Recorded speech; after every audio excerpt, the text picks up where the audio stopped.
जय जगन्नाथ। राधे श्रीकृष्ण।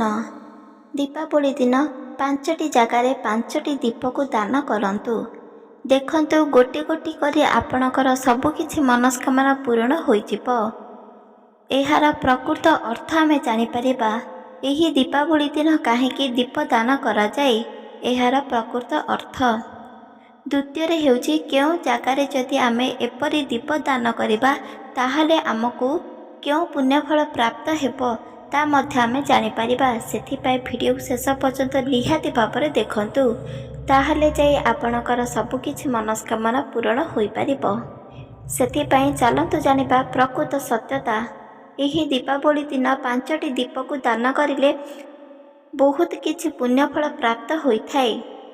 सेथिपाई एहाको आपण भूलंतु नाही। एही पुण्यफलर बल बदଳରେ आपणकर जेते मध्य रहिछि मनस्कामना गोटी गोटी करी कोटिए मनस्कामना पूर्ण होइजिब। द्वितीय आपणक जीवन में धन संपत्ति सदा सर्वदा उत्पन्न हेब। माँ लक्ष्मी कुबेर भगवान आपणकर भुवन में सदा सर्वदा रहिबे, जहाद्वारा कि अभाव आपण को स्पर्श करिपारिबो नाही। तृतीय आपण मने रखंतु, आपण जदि काहाटारु धार करजरे ऋण नेइछंती ताहा सुझी पारु नाहांती ताहाले अत्याधिक सुझी होइजिब। काहेकि ना आपण दीप दान करुछंती। एहाकु मने रखंतु, दीपावली दिन दीप दान करिबा द्वारा एहार महत्व आपण को अपार पुण्य प्राप्त होई पारिबो। सेथिपाई एहाकु आपण भूलंतु नाही। चलंतु जानिबा प्रकृत सत्यता। गोटी गोटी करी 5टी जगार 5टी दीप को दान करिबा द्वारा क्यों सबु पुण्यफल प्राप्त होइथाय। गोटिए जगार गोटिए दीप दान करिले सेही जगार क्यों पुण्य आमको प्राप्त हेबो से विषय मध्य आमे जानि परिबा। सेथिपाई आपण माने मने रखंतु, वर्षको थरे आसुची दीपावली। एही दीपावली दिन जदि आमे निज घर द्वार को आलोकर सजाई देबा, श्रद्धारे भक्ति सहित माँ लक्ष्मी को पूजा करिबा, ताहाले आम घरे सदा सर्वदा माँ लक्ष्मी बसा करी रही थांती। ताको साथीरे कुबेर भगवान मध्य आसी थांती। सेथिपाई एही दिन को आपण माने कदाचित हाथ छड़ा करंतु नाही। वर्षको थरे आसुची एही दीपावली। दीपावली दिन आमर सबुकिछि मनस्कामना मध्य पूर्ण होई पारिबो। एही दिन प्रत्येक कथा को मध्य आमे निष्ठार सहित पालन करिबा उचित अटे। सेथिपाई चलंतु जानिबा। दीपावली दिन दीपर महत्व अपार चमत्कार घटी थाए। एही दीपदानर महत्व मध्य रहिछि। कार्तिक मासरे दीपदानर महत्व बहुत पुण्य मध्य प्राप्त होइथाए। सेथिपाई आपण माने भूलंतु नाही। दीपावली दिन आमे भगवान श्री राम रावण को वध करी अयोध्या नगर को आसीथिबा कारणरू प्रत्येक व्यक्ति एही दीपावली को मनाई थांते। श्रद्धारे सहित भक्तिर सहित प्रभु राम जेतेबेले निजर भुवन को आसीथिले, प्रत्येक भक्त माने ताको पाई दीप दान करिथिले, दीप जलाइथिले, आ बहुत खुशी आनंद होइथिले। बरम आउ गोटे कथा मध्य उल्लेख रहिछि, जहाँकि प्रत्येक मनुष्य जानिबा उचित अटे। दीपावली दिन ही माँ लक्ष्मी उत्पन्न होइथिले। जेतेबेले समुद्र मंथन चलीथिला, सेही मंथन समय रे जेतेबेले धनतेरस पड़ुची, सेदिन एक सुनार कलश उत्पित होइथिला। सेथिपाई तो धनतेरस दिन केवल सुना रूपा किनिबा बहुत जरूरी अटे बोली मानती, किंतु आसातीरे माँ लक्ष्मीकर प्रिय जिनिस मध्य किनिबा ताठारु अधिक जरूरी बोली मानि निया जाउछि। दीपावली दिन माँ लक्ष्मी उत्पन्न होइथिले, आउ सेदिन ही भगवान श्री हरि को प्राप्त करिथिले। सेथिपाई प्रत्येक व्यक्ति एही दीपावली दिन माँ को भल भाବରେ पूजा करने को पड़िबो।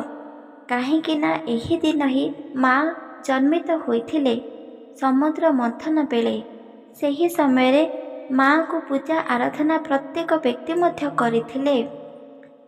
सेथिपाई एही दीपावली दिन माँ लक्ष्मी को मध्य पूजा आराधना करिबार विधि रहिछि।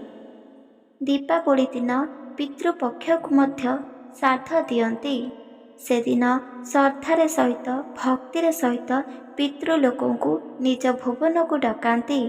तांको पाई प्रसाद सेवन करिबा लागि जेकोसी भी चहुरा पाखरे बा ମା ବୃନ୍ଦାବତୀ ତୁଳସୀ ଚଉଁରା ପାଖରେ ରଖନ୍ତି। ଏହା କରିବା ଦ୍ୱାରା ଘରେ କେବେ ବି କୌଣସି ଅଭାବ ଲାଗିନଥାଏ, ଯାହାକି ପ୍ରତ୍ୟେକ ମନୁଷ୍ୟ ଜାଣିଛନ୍ତି। ଏହା ସତ୍ୟ ଅଟେ। ଭଗବାନଙ୍କର ଯେପରି ଆଶୀର୍ବାଦ ଆମ ପାଇଁ ଅପାର ପୁଣ୍ୟ ହୋଇଥାଏ, ଆମ ଉପରେ ଭଗବାନ ଯଦି ଆଶୀର୍ବାଦ କରନ୍ତି ତାହେଲେ ଆମର ସବୁକିଛି ମନସ୍କାମନା ପୂରିଯାଏ। ଠିକ୍ ସେପରିକା ପିତୃପକ୍ଷରେ ପିତୃ ଲୋକମାନେ ମଧ୍ୟ ଯଦି ଆମ ଉପରେ ଆଶୀର୍ବାଦ କରନ୍ତି ତାହେଲେ ମଧ୍ୟ ଆମର ଅପାର ପୁଣ୍ୟ ପ୍ରାପ୍ତ ହୋଇଥାଏ। ଆମ ଜୀବନ ମଙ୍ଗଳ ନିଶ୍ଚିତ ଭାବରେ ଘଟିଥାଏ। ସେଥିପାଇଁ ଏହି ଦିନ ଆମେ କେବଳ ଭଗବାନ ଶ୍ରୀ ନାରାୟଣକୁ ବା ଭଗବତ ଶ୍ରୀ ରାମକୁ ପୂଜା କରିବା ନାହିଁ, ବରଂ ପ୍ରତ୍ୟେକ ଦେବୀ ଦେବତାଙ୍କୁ ପୂଜା କରିବା, ସେ ପୁଣି ଶ୍ରଦ୍ଧାରେ ସହିତ ଆଉ ଭକ୍ତିରେ ସହିତ। ପୌରାଣିକ ମତରେ ଦୀପାବଳିରେ କିଛି ଅଲଗା ଉଲ୍ଲେଖ ରହିଛି, ଯାହାକି ପ୍ରତ୍ୟେକ ବ୍ୟକ୍ତି ଜାଣିବା ଉଚିତ ଅଟେ। ଦୀପାବଳିର ଅର୍ଥ ହେଉଛି ଯେକୌଣସି ରାକ୍ଷସ ବଧ କରି ଦେବୀ ଦେବତା ଯେତେବେଳେ ବିଜୟ ପ୍ରାପ୍ତ କରୁଛନ୍ତି, ସେହି ସମୟରେ ପ୍ରତ୍ୟେକ ବ୍ୟକ୍ତି ପ୍ରତ୍ୟେକ ସେବକ ଭଗବାନଙ୍କ ପାଇଁ ଉତ୍ସବ ମନାଇଥାନ୍ତି। ଭଗବାନଙ୍କୁ ଖୁସି ଆନନ୍ଦ କରିବା ପାଇଁ ଦୀପ ଦାନ କରିଥାନ୍ତି। ଏହି ଦୀପଦାନର ପୁଣ୍ୟ ଅପାର ହୋଇଥାଏ। ସେଥିପାଇଁ ଏହାକୁ ପ୍ରତ୍ୟେକ ମନୁଷ୍ୟ ମନେ ରଖିବା ଉଚିତ ଅଟେ। ଏହି ଦୀପାବଳି ଦିନ ଆମକୁ କେବଳ ଆମ ଘରେ ପୂଜା ପାଉଥିବା ଠାକୁର ପାଖରେ ଦୀପ ଦାନ କରିବାର ଅଛି। ଆମ ଭୁବନରେ ଚାରିପାର୍ଶ୍ୱରେ 4ଟି ଦୀପ ଲଗାଇବାର ଅଛି। ଏହା ସତ୍ୟ, କିନ୍ତୁ ଶାସ୍ତ୍ରରେ କିଛି ଅଲଗା ମଧ୍ୟ ଉଲ୍ଲେଖ ରହିଛି। ଯେହେତୁ ଏହି କଳିଯୁଗରେ ଆମେ ଜନ୍ମିତ ହୋଇଛନ୍ତି, ଜନ୍ମ ଜନ୍ମାନ୍ତର କିଛି ନା କିଛି ପାପ କରିଛନ୍ତି, ଆଉ ଏ ଜନ୍ମରେ ସବୁକିଛି ପାପର ଦଣ୍ଡ ଭୋଗୁଛନ୍ତି, ତାହେଲେ ଆପଣଙ୍କର ସବୁକିଛି ପାପର ଦଣ୍ଡ ସବୁଦିନ ପାଇଁ ସମାପ୍ତ ଘଟିବ ଯଦି ଆପଣ ଏହି ଦୀପାବଳି ଦିନ କିଛି ଏପରି କାର୍ଯ୍ୟ କରନ୍ତି। ଆପଣମାନେ ଏକଥା ମନେ ରଖନ୍ତୁ, ଦୀପାବଳି ଦିନ ଦୀପର ଦାନ ବହୁତ ମହାନ ହୋଇଥାଏ। ସେଥିପାଇଁ ଚାଲନ୍ତୁ ଜାଣିବା 5ଟି ଜାଗାରେ 5ଟି ଦୀପକୁ ଦାନ କରିବା। ଆମର ସବୁକିଛି ଦୁଃଖ କଷ୍ଟକୁ ସେହି ଦୀପ ଦ୍ୱାରରେ ଜଳିନ କରିଦେବା। ସେଥିପାଇଁ ଆପଣ ଏକଥାକୁ ମନେ ରଖନ୍ତୁ। ଚାଲନ୍ତୁ ଜାଣିବା କେଉଁ କେଉଁ ଜାଗାରେ 5ଟି ଦୀପକୁ ଦାନ କରିବା, ଆଉ କେଉଁ ସବୁ ପୁଣ୍ୟ ଆମକୁ ପ୍ରାପ୍ତ ହେବ। ଆପଣମାନେ ଗୋଟିଏ କଥା ମନେ ରଖନ୍ତୁ, ଯେପରି ଆମେ ପ୍ରତ୍ୟେକ ପ୍ରାତଃ ସମୟରେ ଭଗବାନଙ୍କୁ ପୂଜା କରୁଛନ୍ତି, ଆମର କିଛି ବିପଦ ପଡ଼ିଲେ କେବଳ ଭଗବାନଙ୍କୁ ଡାକୁଛନ୍ତି, ନହେଲେ ଆମେ ଯଦି ଭକ୍ତି ମାର୍ଗରେ ଥିବା ତାହେଲେ ଭଗବାନଙ୍କୁ ଦୋଷ ଦେଉଛନ୍ତି। କିନ୍ତୁ ଆପଣମାନେ ମନେ ରଖନ୍ତୁ, ଭଗବାନ ଯେମିତି ଆମ ପାଇଁ ଆଶୀର୍ବାଦ କରନ୍ତି, ଆମର ମଙ୍ଗଳ ଚାହାନ୍ତି, ଆମ ପିତୃପକ୍ଷରେ ପିତୃ ଲୋକମାନେ ମଧ୍ୟ ଆମ ପାଇଁ ମଙ୍ଗଳ ଚାହିଁଥାନ୍ତି ଆଉ ଆଶୀର୍ବାଦ ମଧ୍ୟ କରିଥାନ୍ତି। ସେଥିପାଇଁ ଏହାକୁ ଆପଣ ଭୁଲନ୍ତୁ ନାହିଁ। ସେଥିପାଇଁ ଆପଣ ଦୀପାବଳି ଦିନ ପିତୃପକ୍ଷରେ ପିତୃ ଲୋକଙ୍କୁ ଗୋଟିଏ ଦୀପ ନିଶ୍ଚିତ ଭାବରେ ଦାନ କରନ୍ତୁ। ଏହାର ପୁଣ୍ୟଫଳ ଆପଣଙ୍କୁ ନିଶ୍ଚିତ ଭାବରେ ପ୍ରାପ୍ତ ହେବ। ଏହା ସତ୍ୟ ଅଟେ। ଏହି ଗୋଟିଏ ଦୀପକୁ ଦାନ କରନ୍ତୁ, ଦେଖନ୍ତୁ ଆପଣଙ୍କର ଜୀବନ ନିଶ୍ଚିତ ଭାବରେ ବଦଳିଯିବ। ଯଦି କିଛି ଦୁର୍ଘଟଣା ରହିଛି ତା ମଧ୍ୟ ଦୂରେଇଯିବ, ଅପାର ପୁଣ୍ୟ ପ୍ରାପ୍ତ ହୋଇପାରିବ। ଏବେ ଚାଲନ୍ତୁ ଜାଣିବା ଦ୍ୱିତୀୟ। ଯେଉଁଦିନ ଦୀପାବଳି ସେଦିନ ଆପଣ ନିଶ୍ଚିତ ଭାବରେ ଅଶ୍ୱତ୍ଥ ଗଛ ପାଖରେ ବା ଅଶ୍ୱତ୍ଥ ବୃକ୍ଷ ପାଖରେ ଗୋଟିଏ ଦୀପକୁ ନିଶ୍ଚିତ ଭାବରେ ଦାନ କରନ୍ତୁ। ଏହି ଗୋଟିଏ ଦୀପର କୋଟିଏ ପୁଣ୍ୟ ଆପଣଙ୍କୁ ପ୍ରାପ୍ତ ହୋଇପାରିବ। ଅଶ୍ୱତ୍ଥ ଗଛରେ କେବଳ କୌଣସି ଦେବୀ ଦେବତା ରୁହନ୍ତି ନାହିଁ, ବରଂ ସେହି ବୃକ୍ଷରେ ମା ସୀତା ରହିଥାନ୍ତି। ସେଠାରେ ଲକ୍ଷ୍ମୀ ନାରାୟଣ ମଧ୍ୟ ରହିଥାନ୍ତି। ସେହି ବୃକ୍ଷ ପାଖରେ ସଦା ସର୍ବଦା ରାଧାକୃଷ୍ଣ ରହିଥାନ୍ତି। ସେଥିପାଇଁ ସେହି ବୃକ୍ଷ ଏକ ମହାନ ହୋଇଥାଏ। ଯେତେବେଳେ ଆପଣ ଶିବ ମନ୍ଦିରକୁ ବା ଯେକୌଣସି ମନ୍ଦିରକୁ ଯାଉଛନ୍ତି, ସେତେବେଳେ ଯଦି ଆପଣ ଅଶ୍ୱତ୍ଥ ଗଛକୁ ଦେଖୁଛନ୍ତି ତାହେଲେ ତାଙ୍କୁ ନିଶ୍ଚିତ ଭାବରେ ପ୍ରଣାମ କରନ୍ତୁ। ଏହା କରିବା ଦ୍ୱାରା ଜୀବନ ସାରା ମଙ୍ଗଳ ହୋଇଥାଏ। ସେହି ଦିନ ସାରାରେ କୌଣସି ଦୁର୍ଘଟଣା ଆପଣଙ୍କୁ ସ୍ପର୍ଶ କରିପାରିବ ନାହିଁ। ସେଥିପାଇଁ ଆପଣ ଅଶ୍ୱତ୍ଥ ଗଛ ପାଖରେ ଆପଣ ଗୋଟିଏ ଦୀପକୁ ଦାନ କରନ୍ତୁ। ମନେ ରଖନ୍ତୁ, ଦୀପର ଦାନ ମହତ୍ଵ ଆପଣଙ୍କୁ ନିଶ୍ଚିତ ଭାବରେ ପ୍ରାପ୍ତ ହୋଇପାରିବ। ସେଥିପାଇଁ ଆପଣମାନେ ଏହାକୁ ଭୁଲନ୍ତୁ ନାହିଁ। ଏ ଦୁଇଟି ଦୀପକୁ ଆପଣ ଦୀପାବଳି ଦିନ ଦାନ ନିହାତି ଭାବରେ କରନ୍ତୁ। ଏବେ ଚାଲନ୍ତୁ ଜାଣିବା ତୃତୀୟ ଦୀପ। ତୃତୀୟ ଦୀପ ଆପଣ କେଉଁ ଜାଗାରେ ଦାନ କରିବେ? ଏହାର ପୁଣ୍ୟ ଫଳ ଆପଣଙ୍କୁ ନିଶ୍ଚିତ ଭାବରେ ପ୍ରାପ୍ତ ହୋଇପାରିବ।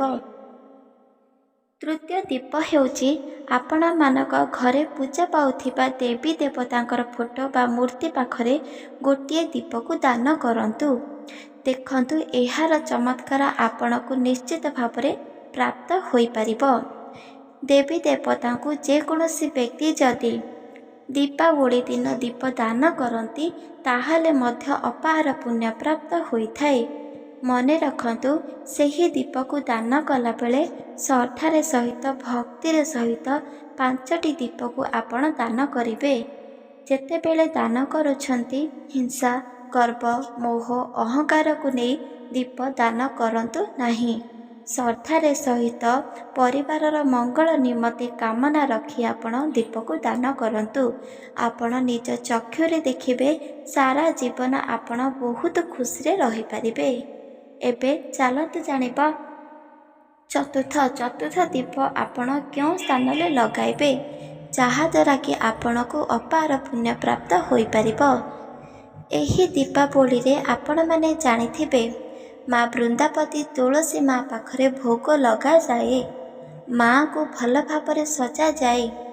ପୌରାଣିକ ମତରେ ଉଲ୍ଲେଖ ଅଛି, ଦୀପାବଳି ଦିନ ମା ବୃନ୍ଦାବତୀ ତୁଳସୀ ମା ପାଖରେ ଯେକୌଣସି ଭକ୍ତ ଯଦି ଦୀପକୁ ଦାନ କରନ୍ତି, ତାହେଲେ ଏହାର ପୁଣ୍ୟ ଫଳ ତାକୁ ନିଶ୍ଚିତ ଭାବରେ ପ୍ରାପ୍ତ ହୋଇପାରିବ, ଯାହା ସିଏ ସ୍ୱପ୍ନରେ ସୁଦ୍ଧା ଭାବିନଥିବ।